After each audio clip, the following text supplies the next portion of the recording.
March 2018, and 2 soldiers, one American and one British, are killed in Syria.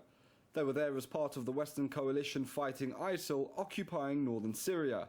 Initially, US military top brass blamed the deaths on a roadside blast from an improvised explosive device known as an IED. Combined Joint Task Force Operation Inherent Resolve mourns the loss of coalition warriors Master Sergeant Jonathan Dunbar and Sergeant Matt Tonro, killed near Manbij, Syria, 29th of March. Our thoughts and prayers are with their families, friends and fellow troopers. Rest easy. At the same time, President Trump declared victory over ISIL. We'll be coming out of Syria like very soon. Let the other people take care of it now. And promised to leave Syria. By that point, the American and British military's anti-terror group missions in Syria had amassed many critics, calling for their withdrawal for operating on Syrian territory without consent from Damascus. But that's not how the headlines saw it. Get out.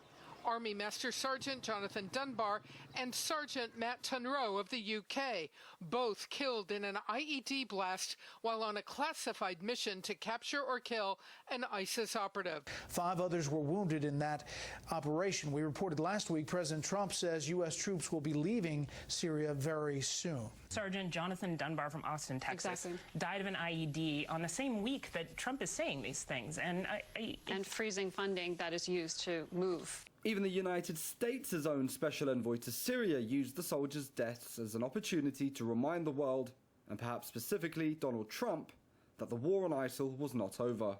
ISIS still remains, and we are committed to finishing the campaign against ISIS. But more than a year later, it's emerged that the men lost their lives in markedly different circumstances. Not the result of an ISIL device, but because of the accidental detonation of an explosive being carried by a colleague. A tragedy now regarded as a so-called friendly fire incident. It was initially believed that Sergeant Tonro was killed by enemy action. However, subsequent investigation concluded that Sergeant Tonro was killed by the accidental detonation of explosives carried by coalition forces.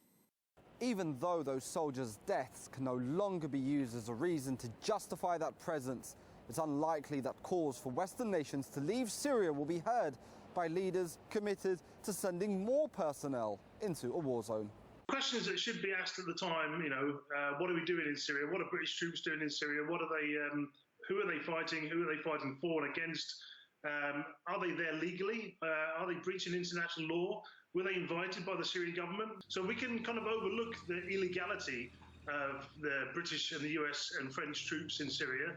And that also means we can actually look past exactly what their mission is, even their stated mission, supposedly fighting ISIS. But we don't hear any reports of engagements between coalition troops and ISIS. Very, very few published engagements anyway.